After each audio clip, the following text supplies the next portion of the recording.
ఓం శ్రీ మాత్రే నమః. ఛానల్లోకి స్వాగతమండి. ఈ రోజు ఈ వీడియోలో మనం మిథున రాశి వారి గురించి తెలుసుకుందాం. ఈ రాశి వారికి గత 5 ఏళ్లుగా ఎదుర్కొంటున్న సమస్య ఏంటి? ఈ రాశి వారిని నాశనం చేయడానికి గత 5 ఏళ్లుగా ప్రయత్నిస్తుందెవరు? ఈ సమస్యకు పరిష్కారం ఏంటి? ఇక ఇటువంటి సమస్యల నుంచి బయటపడటానికి వీరు చేసుకోవలసిన దేవతారాధన, అలాగే పాటించవలసిన పరిహారాల గురించి ఈ వీడియోలో మనం వివరంగా తెలుసుకుందాం.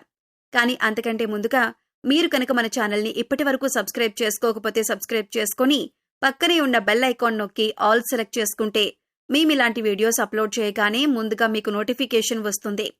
అలాగే వీడియోని ఎక్కడా కూడా స్కిప్ చేయకుండా చివరి వరకు చూస్తేనే మేమేం చెబుతున్నామో మీకు పూర్తిగా అర్థమవుతుంది. ఇక వివరాల్లోకి వెళ్ళిపోతే, ఈ రాశివారు ఎక్కువగా అందరినీ నమ్ముతూ ఉంటారు.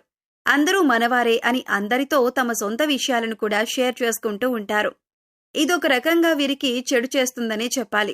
ఎందుకంటే మీకు తెలియని విషయం ఏంటంటే, మీరంటే నచ్చని వాళ్ళు, మీ నాశనాన్ని కోరుకునే వాళ్ళు మీ చుట్టుపక్కలే ఉన్నారన్న విషయం మీకు తెలియదు. పైకి మీతో ఎంతో స్నేహంగా నటిస్తూ మీ వెనకాల గోతులు తవ్వుతూ ఉంటారు. ఇక బయట ఉండే శత్రువులు కూడా వీరితో కలిసి మీ పతనాన్ని కోరుకుంటున్నారు. ఈ సమాచారాన్ని వీరి ద్వారా సేకరించి మీకు కీడు తెచ్చిపెట్టడానికే చూస్తున్నారు. అంతేకాదు, మీ విషయాలను అన్నీ ముందుగానే తెలుసుకొని మీ పనులు పూర్తి కాకుండా ఆటంకాలు వచ్చేలా చేస్తున్నారు. అయితే మీరు అందరినీ మనవారు అనుకొని అన్ని విషయాలు చెప్పటమే కాకుండా, ఎదుటివారు మీకు కీడు తలపెడుతున్నారు అని తెలిసినా కూడా మీరు స్వభావరీత్యా వారిని క్షమించి వదిలేస్తారు.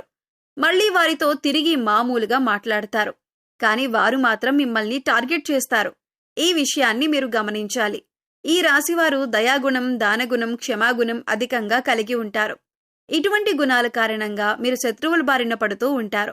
మీరు ఎంత మంచిగా ఉన్నా ఎదుటివారు మిమ్మల్ని చూసి ఓర్వలేని స్థితిలో ఉంటారు. అందువల్ల వారు మీకు శత్రువులుగా మారుతూ ఉంటారు. మీరు ఏదైనా ఫలితాలు పెడితే దాన్ని పూర్తి చేసేంత వరకు నిద్రపోని మనస్తత్వాన్ని కలిగి ఉంటారు. కానీ శత్రువులు మాత్రం మీరు చేసే పనులు ఏ విధంగా చెడగొడదామా అని ఎదురు చూస్తూ ఉంటారు. కాబట్టి ఈ విషయాన్ని మీరు గమనించుకొని శత్రువులెవరో మీకు మిత్రులెవరో గుర్తించవలసి ఉంటుంది. ముఖ్యంగా ఉద్యోగం చేసే స్థలంలో కానివ్వండి, లేదా మీ ఇంటి దగ్గర కానివ్వండి, ఎవరైనా సరే మీరెంత కష్టపడినా కూడా మీరు వారికి మీ కష్టం తెలియకుండా మధ్యలో ఉండి అంతా మేం చేశాం అని చెప్పుకొని దాని నుంచి వారిపై పై అధికారుల నుంచి లబ్ధి పొందుతున్నారు. ఇలా అనేక రకాలుగా మీకు నష్టాన్ని చేయటానికి ప్రయత్నిస్తున్నారు. అది ఏ రంగంలోనైనా, వృత్తి, ఉద్యోగం, వ్యాపారం లేదా మీ ఇరుగు పొరుగు వారు కానీ, ఇలా ఎక్కడ చూస్తున్నా సరే మీకేదో ఒక విధంగా నష్టాన్ని కలిగించడానికి ప్రయత్నిస్తున్నారు. దీనికి కారణం మీ మంచితనమే. అయితే దీని గురించి మీరు అతిగా ఆలోచించవలసిన అవసరం లేదు. అందరినీ గుడ్డిగా నమ్మకుండా ఎవరిని ఎంతవరకు నమ్మాలో తెలుసుకొని వారితో ఆ విధంగా ప్రవర్తించటం వల్ల మీరు అనేక రకాల సమస్యల నుంచి బయటపడతారు. అయితే ప్రతి చోట శత్రువులు ఉండటం అనేది సర్వసాధారణం. ఎందుకంటే ఒకరు జీవితంలో ఎదుగుతున్నారంటే ఓర్వలేని వారు అనేక మంది ఉంటారు. అది మన బంధువులు కావచ్చు, ఇరుగు పొరుగు వారు కావచ్చు, లేదా మీరు ఉద్యోగం, వ్యాపారం చేసే స్థలంలో కావచ్చు. కానీ కొంతమంది శత్రువులు మనతో డైరెక్ట్గా పోరాడితే మరికొంతమంది స్నేహితుల్లాగా నటిస్తారు. ఇక వీరి ప్రవర్తన ఎలా ఉంటుందంటే, వారు పూర్తిగా మన మంచి కోరుతున్నట్టుగా ఉంటారు. కానీ వారు చేసే పనులన్నీ కూడా మనకి పతనాన్ని కోరుకునే విధంగా ఉంటాయి. అందుకోసం ఈ రాశివారు ఎవరు ఎలాంటి వారు అని తెలుసుకొని వారిని కొంచెం దూరంగా పెడితే ఎన్నో ఏళ్లుగా మీరు పడుతున్నటువంటి కష్టాల నుంచి బయటపడినట్లే. ముందుగా మీరు ప్రతి విషయాన్ని అందరికీ చెప్పటం మానేయండి. ఇక శత్రువులు మీరు ఏం చేస్తున్నారో తెలియక, మీరు నెక్స్ట్ ఏ స్టెప్ తీసుకుంటున్నారో అర్థం కాక వెనక్కి తగ్గే అవకాశం ఉంటుంది. ఇక రెండవది, ఎటువంటి అనవసరమైన గొడవల్లో కూడా మీరు తలదూర్చకండి. ఎక్కడైనా గొడవ జరుగుతుంది లేదా మీరు ఆ గొడవల్లో ఇన్వాల్వ్ అవ్వద్దు. ఒకవేళ మిమ్మల్ని మధ్యవర్తిత్వం అడిగినా కూడా మీరు అందుకు వెంటనే రెస్పాండ్ అవ్వకండి. లేదంటే మీరు చిక్కుల్లో పడే అవకాశం ఉంటుంది.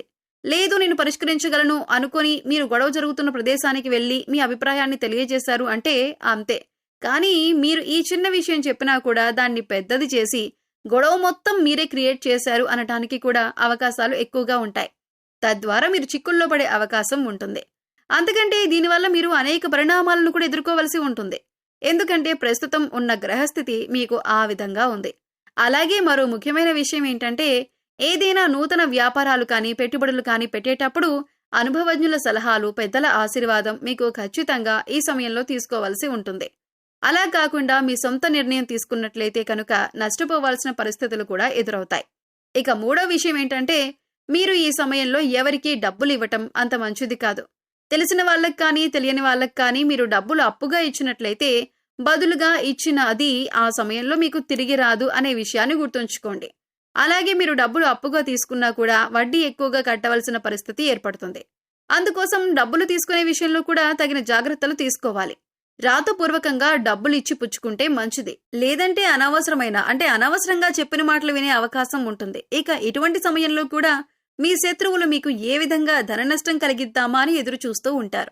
ప్రస్తుత పరిస్థితి అంతగా బాగోలేదు కాబట్టి మీ జాగ్రత్తలు మీరు తీసుకోండి. మీరు ఏ విషయాన్ని ఇతరులకు చెప్పకూడదు. అంటే అది మీరు వస్తువులు కొనుక్కున్నా లేదా ఏదైనా ప్రయాణం తలపెట్టినా ఏ చిన్న అంశమైనా పెద్ద అంశమైనా సరే అది పూర్తయ్యే వరకు ప్రస్తుతం ఈ సమయంలో ఎవరికీ చెప్పకూడదు. అదే మంచిది. ఎందుకంటే మీ శత్రువులు మీరు ఏం చేస్తున్నారు, మీరు చేస్తున్న పనిలో ఆటంకాలు ఎలా కలిగించాలి, ఆ పని పూర్తి కాకుండా ఏం చేయాలి, మిమ్మల్ని ఎలా నాశనం చేయాలి, మీకు ధనాన్ని ఎలా నష్టపరచాలి అని ఇదంతా ఎదురు చూస్తున్నారు. కాబట్టి ఈ విషయాల్లో జాగ్రత్తగా ఉండండి. ఈ రాశి వారికి ఆరోగ్యం పట్ల పెద్దగా శ్రద్ధ ఉండదు. కాబట్టి ఈ సమయంలో మీరు ఆరోగ్యం పట్ల తగిన జాగ్రత్తలు తీసుకోవాలి. మారుతున్న వాతావరణం వల్ల జలుబు, దగ్గు, జ్వరం అంతేకాకుండా ఇలాంటి సమస్యలు ఈ సమయంలో మిమ్మల్ని వేధించే అవకాశం ఉంది. అందుకోసం ప్రతిరోజు కొద్దిగా గోరువెచ్చని నీరు తీసుకొని యోగా, వ్యాయామం, మెడిటేషన్ చేస్తూ ఆరోగ్యాన్ని కాపాడుకోవాల్సిందిగా సూచించటమైంది. అలాగే ఎవరైనా కష్టాల్లో ఉంటే మీరు చలించిపోయే మనస్తత్వాన్ని కలిగి ఉంటారు. అందువల్ల మీరు ఇబ్బందులు పడుతున్నా కూడా ఎదుటివారికి సహాయం చేయాలి అనే ఆలోచనను అధికంగా కలిగి ఉంటారు. ఇదే మీకు ఒక రకంగా శ్రీరామరక్ష అని చెప్పొచ్చు. ఇటువంటి గుణం కారణంగా మీరు అనేక సందర్భాల్లో ఇబ్బందికర పరిస్థితుల నుంచి తేలిగ్గా బయటపడ్డారు. ఈ విషయాన్ని గుర్తుంచుకోవాలి.